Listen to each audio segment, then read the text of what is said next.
పరోపకారి పాపన్న కథలు. అప్పు వడ్డీ. పాపన్న ఉండే గ్రామంలో ఒక కిరాణా కొట్టు పెట్టాలని పక్క గ్రామంలో ఉండే గోవిందుడనే యువకుడు కొంత డబ్బు పోగు చేశాడు. కానీ వాడికి ఇంకా ఒక 100 రూపాయలు కావలసి వచ్చింది. తన సొంత గ్రామంలో వాడికి ఆ డబ్బు పుట్టలేదు. అప్పుడు వాడి స్నేహితుడొకడు, ఎందుకు శ్రమ పడతావు, నువ్వు కొట్టు పెట్టదలిచిన గ్రామంలోనే పరోపకారి పాపన్న ఉన్నాడు, ఆయన దగ్గర డబ్బుంటుంది.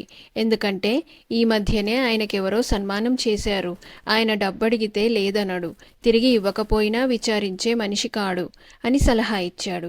గోవిందుడికి ఈ సలహా దివ్యంగా తోచింది. వాడు పాపన్న వద్దకు వచ్చి తన డబ్బు చిక్కు గురించి చెప్పుకొని 100 రూపాయలు అడిగాడు. దానంగా కావాలా, అప్పుగా కావాలా అని పాపన్న అడిగాడు. పాపన్న ఇలా అడగటం చూసి గోవిందుడు నిర్ఘాంతపోయాడు. జరిగినదేమిటంటే, ఇటీవలనే పాపన్న తన గురువుగారిని కలుసుకోవటం జరిగింది. ఆ సందర్భంలో గురువుగారు పాపన్న వ్యవహారాలన్నీ తెలుసుకొని, చూడు పాపన్న, నువ్వు దాన ధర్మాలు చేసేటప్పుడు పాత్రాపాత్ర విచక్షణ అవలంబించాలి. అసహాయులకు ధర్మం చెయ్యవచ్చు, నిస్సహాయులు కాని వారికి డబ్బు అప్పు ఇవ్వటం కూడా సహాయమే. ఆ అప్పు తిరిగి పుచ్చుకోకపోతే సొమ్ము తిన్నవాడి పాపంలో ఇచ్చినవాడు భాగస్థుడవుతాడు అని బోధ చేశాడు. ఆ బోధ మనసులో పెట్టుకునే పాపన్న ఈ విధంగా అడిగాడు. గోవిందుడు అభిమానంతో, దానం పట్టే కర్మ నాకేం పట్టిందండి, అప్పుగానే ఇవ్వండి, 3 నెలలలో మీ బాకీ అంతా సర్దేస్తాను, వడ్డీ ఎంత అడుగుతారో అడగండి అన్నాడు. 3 నెలల భాగ్యానికి వడ్డీ దేనికి, అసలు ఇచ్చేస్తే చాలు అన్నాడు పాపన్న. పత్రం రాసి ఇవ్వమన్నారా అని అడిగాడు గోవిందుడు. నీలో నీకు విశ్వాసం లేకపోతే రాసి ఇవ్వు అన్నాడు పాపన్న. నా విశ్వాసం మీరే చూస్తారుగా అని గోవిందుడు 100 రూపాయలు పుచ్చుకొని వెళ్ళిపోయాడు. తాను గోవిందుడికి 100 రూపాయలు అప్పిచ్చిన సంగతి పాపన్న గుర్తు రాసుకున్నాడు. గోవిందుడు పెట్టిన గడువు 3 నెలలు గడిచాయి. ఈలోపుగా పాపన్న ఎంతమందికో దానధర్మాలు చేసినట్టు వాడు తెలుసుకొని, నా దగ్గర గొప్ప వ్యవహర్తలాగా మాట్లాడాలని చూశాడు గాని ఆ మనిషి నా బాకీ మాట మరి ఎత్తడు అనుకొని తృప్తిపడ్డాడు. పాపన్న 1 సంవత్సరమల్లా ఆగి గోవిందుడి వద్దకు వెళ్ళి, ఏమోయ్, నా దగ్గర ఏడాది క్రితం 100 రూపాయలు అప్పు తీసుకున్నావు, 3 నెలల్లో చెల్లు వేస్తానన్నావు, ఇంతవరకు చెల్లించనే లేదు, నీ వ్యాపారం బాగా సాగుతున్నదా అని అడిగాడు.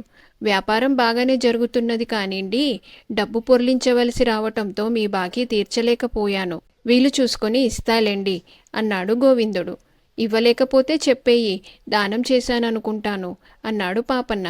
4 బేరగాళ్లు దుకాణంలో ఉన్న సమయంలో ఇంత మాట పడలేక గోవిందుడు, చచ, దానం దేనికండి, అప్పు అన్న తర్వాత అప్పే, ఇచ్చేస్తాను అని పాపన్నను అవతలికి తీసుకుపోయి రహస్యంగా, చూడండి పాపన్న గారు, బాకీ అంతా ఒక్కసారిగా ఇవ్వటం నాకు కష్టంగానే ఉంది, నెలకు 10 రూపాయల చొప్పున చెల్లు వేస్తాను, ఏమంటారు అని అడిగాడు.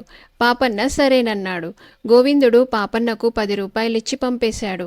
అది మొదలు వాడు పాపన్నకు నెల నెలా 10 రూపాయల చొప్పున ఇస్తూ వచ్చాడు.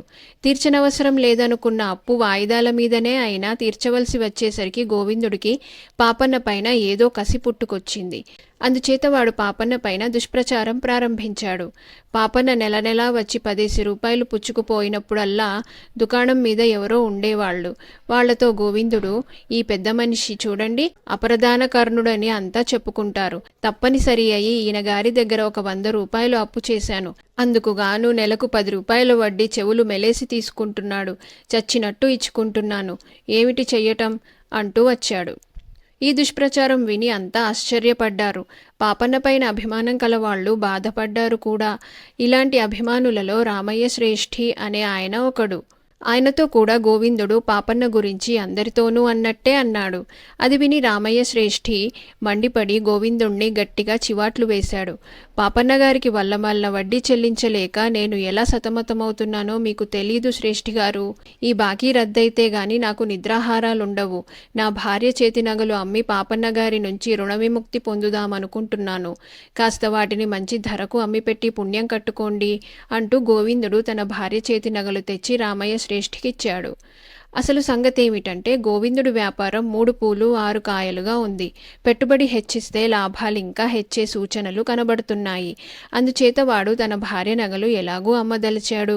అవి రామయ్య శ్రేష్ఠి గారి చేతిలోనే పెట్టి పాపన్న బాకీ కోసం అమ్ముతున్నట్టు చెబితే ఆయనకు తన మాటలలో విశ్వాసం కుదురుతుందన్న నమ్మకంతో ఈ పని చేశాడు.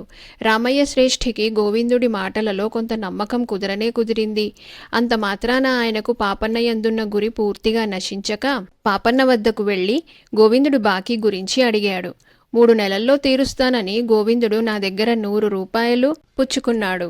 ఏడాది పాటు 1 రూపాయి కూడా చెల్లువెయ్యలేదు.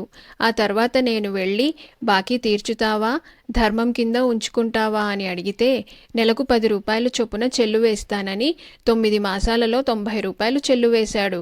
ఇంకొక 10 రూపాయలిస్తే నా బాకీ తీరిపోతుంది, వడ్డీ ప్రసక్తే లేదు అని పాపన్న చెప్పాడు. గోవిందుడు యుక్తిగా అబద్ధమాడి తనను మోసగించినందుకు రామయ్య శ్రేష్ఠికి చాలా కోపం వచ్చింది. ఆయన పాపన్నతో, పాపన్నగారు, రేపు ఉదయం సరిగా 10 కొట్టేసరికి గోవిందుడి దుకాణానికి తప్పక రావాలి. వాడు మీ బాకీ శాంతం తీర్చేస్తాడు అన్నాడు. రామయ్య శ్రేష్ఠి ఇలా ఎందుకన్నాడో పాపన్నకు అర్థం కాలేదు. కానీ ఆయన మీది గౌరవం కొద్దీ అలాగే వస్తానన్నాడు.